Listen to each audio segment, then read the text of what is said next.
Good afternoon বন্ধুরা, সবাই কেমন আছো? আশা করছি সবাই খুব ভালো আছো। আমিও কিন্তু আছি মোটামুটি। এই দেখো আমার হাতে কি আছে বলো তো, এটা কেউ কি জানো? চলো আমি বলেই দিই। এটা হচ্ছে তিসি। তো তিসিকে আমি এখন গরম জলে ফোটাবো। এটাকে নিয়ে কী করবো বলো তো? এটাকে নিয়ে একটা দারুণ একটা জিনিস তৈরি হবে। তো বলেই দিই নাকি, এটা নিয়ে কি বানাবো তোমরা দেখতে থাকো। বেশ কয়েকদিন ধরে না আমার না চুলের কোনো যত্ন নেওয়া হচ্ছিলো না।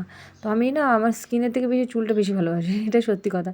তো আমার চুলটায় আমি মানে কী বলবো, একটুখানি এদিক ওদিক গেলে খুব লাগে। তো কালকে রাতে তেল দিয়েছিলাম চুলের মধ্যে। তো ভেবেছিলাম আজকে শ্যাম্পু করবো, সেই জন্য আমি তিসিটা একটু কাজে লাগাবো। তো তিসিটা জলে ফুটতে দিয়েছিলাম। 1 বাটি জল ছিল, দেখো ফুটে গিয়ে একটুখানি হয়ে গেছে। আরও এটা একটুখানি ঘন থকথকে ফুটবে। তো এটাকে আমি চুলে লাগাবো। চুলের জন্য কিন্তু তিসি খুবই ভালো একটা খাবার।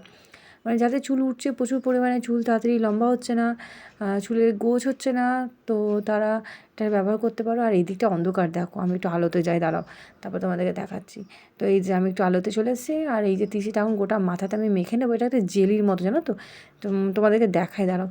যখন এটা ফুটে যাবে না, গরম অবস্থায় ছাঁকনিতে ছেঁকে নিও। ছেঁকে নেওয়ার পর দেখবে এটা জেলির মতো, সঙ্গে সঙ্গে ছেঁকে নিতে হবে গরম অবস্থায়। তো এই যে একটা জেলি যেমন হয়, জেলির মতো হয়ে গেছে। এটা এখন গোটা মাথায় আমি মেখে এখন ঘন্টাখানেক কি আধ ঘন্টা রেখে দেবো। তো যত বেশি রাখবে তত আমার উপকার। তখন চলো গোটা মাথায় মেখে দেখো, টপাস টপাস করে পড়ে যাবে। তাড়াতাড়ি করে খুব সাবধানে কিন্তু এটা অ্যাপ্লাই করতে হবে। ভীষণই ভালো চুল। আর শ্যাম্পু করার পরে না তোমার চুলকে তোমরা চিনতে পারবে না, পুরো ঘন থকথকে সিল্কি এত সুন্দর হয়ে যাবে, নিজেই চিনতে পারবে না।